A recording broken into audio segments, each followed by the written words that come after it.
Hello everyone. हम हर रोज़ अपने channel पर थोड़ा थोड़ा करके इम्पॉर्टेंट कॉन्सेप्ट्स का रिवीजन करते हैं एंड प्रीवियस ईयर क्वेश्चंस देखते हैं। हमने बहुत सारे इंपॉर्टेंट टॉपिक्स कॉन्स्टिट्यूशनल लॉ से ऑलरेडी कवर कर लिया है। वो वीडियोज़ यहाँ पर आपको अवेलेबल रहेंगी। आपको व्रिट्स के बारे में रिवाइज करना है, स्केड्यूल्स के बारे में, प्रियम्बल के बारे में, ऐसे बहुत सारे इंपॉर्टेंट टॉपिक्स हमने ऑलरेडी कवर कर लिया है। हमने अब स्टार्ट किया है फैमिली लॉ का डिस्कशन एंड आज का जो टॉपिक है उसमें हम फटाफट से रिवाइज करेंगे valid conditions for a Hindu marriage. अब हिंदू मैरिज तो एक इम्पॉर्टेंट टॉपिक है, सबको पता है, तो इसके लिए मैम फटाफट से आप हमारा रिवीजन करा दो। देखो, जो conditions for valid Hindu marriage होते हैं वो आपको मिलते हैं कौन से एक्ट से?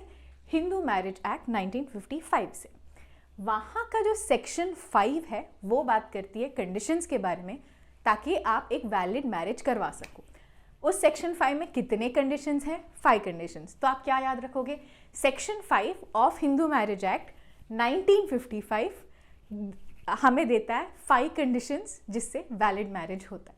तो क्या है वो 5 कंडीशंस? फटाफट पता ही है सबको, बस रिवाइज ही कर रहे हैं हम।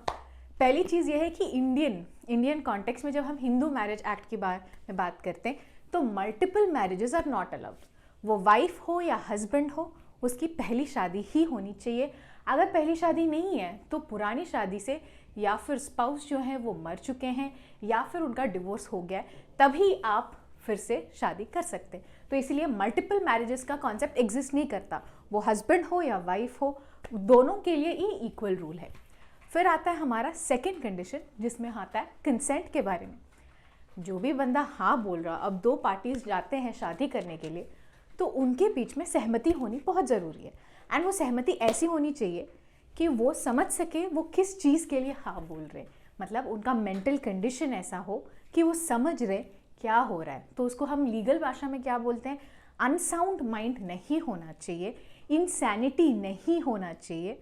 वो उस लेवल के मैच्योरिटी के आ गए जहाँ पर वो समझ सके कि किस चीज़ की बात हो रही है, किसके लिए वो सहमति दे रहे हैं। फिर आती है एज के बारे में। चाइल्ड मैरिज इंडिया में इलीगल है, तो इसलिए एज फिक्स्ड है। अगर आप मेल हैं तो आपको मिनिमम 21 ईयर्स के होने चाहिए, एंड अगर आप फीमेल हैं तो मिनिमम 18 ईयर्स के होने चाहिए, तभी आप एक वैलिड शादी कर सकते हैं। फिर आती है 4th कंडीशन, जिसको हम बोलते हैं प्रोहिबिटेड डिग्रीज ऑफ रिलेशनशिप।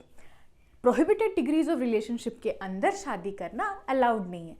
देखिए, इसका मतलब ना यही होता है, हमें तो पता है कि कोई भी अपने mother, step mother, father, step father, grandfather, grandmother, uncle, aunt, हम इनसे इन रिलेशनशिप्स में कभी शादियां नहीं करते। ये तो हमें हर रोज़ के बारे में पता है। अब इसी चीज़ को अगर आप देखो कि लॉ में ये चीज़ कहाँ लिखा है, वो आपको प्रोहिबिटेड डिग्रीज ऑफ रिलेशनशिप में मिलेगा। इसमें कंडीशंस हैं 4 कैटेगरीज के अंदर। अगर आप वो सब याद भी ना रखो, आपको इतना तो पता होना चाहिए कि जो भी 2 लोग प्रोहिबिटेड डिग्रीज के रिलेशनशिप के अंदर आते हैं उनके बीच में शादी वैलिड नहीं है, अलाउड नहीं है। फिर एक और कॉन्सेप्ट, ऐसा ही कॉन्सेप्ट है सपिंडा रिलेशनशिप का। उसमें भी यही कहते हैं, अगर 2 लोग कॉमन पर्सन को पिंडदान करने के एलिजिबिलिटी रखते हैं तो तब वो एक दूसरे से शादी नहीं कर सकते। अब सपिंडा रिलेशनशिप के बारे में हमने और डिटेल में दूसरे वीडियो में भी डिस्कस किया है, आप वहाँ पे भी जाके एग्जाम्पल्स देख लीजिए सपिंडा रिलेशनशिप में कौन कौन आते हैं। तो क्या याद रखोगे? 4th एंड 5th कंडीशन में आपको ये याद रखना है कि अगर आपके रिलेशनशिप ऐसा है जो लॉ अलाउ नहीं करती है शादी करने के लिए, तो आप शादी नहीं कर सकते। बस एक एक्सेप्शन है। देखो, लॉ पढ़ रहे हैं तो एक्सेप्शन के बिना तो हमारी डिस्कशन कभी ख़त्म ही नहीं होती। तो 4th एंड 5th कंडीशन के लिए एक ही एक्सेप्शन है, कस्टम। यानी कि अगर आपकी कम्युनिटी में, आपके स्टेट में, या फिर आपकी जो फैमिली है, एक्सटेंडेड फैमिली, उसमें भी अगर आप प्रूव कर सकते हो कि ऐसा कस्टम है जहाँ पर आप प्रोहिबिटेड डिग्रीज के अंदर भी शादी कर सकते हैं।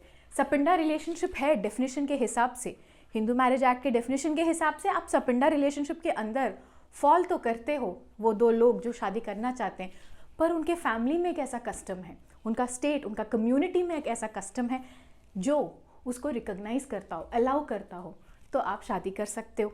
तो 1, 2, 3 जो कंडीशन है, फर्स्ट 3 कंडीशंस, उसमें कोई एक्सेप्शन नहीं है।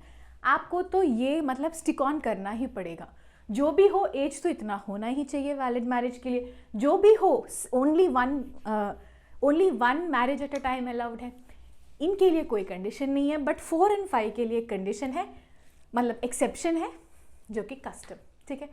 अब मैंने फैमिली लॉ पे इंपॉर्टेंट क्वेश्चंस के बहुत सारे वीडियोस बना दिए हैं, वो लिंक यहाँ पे मिल जाएगा।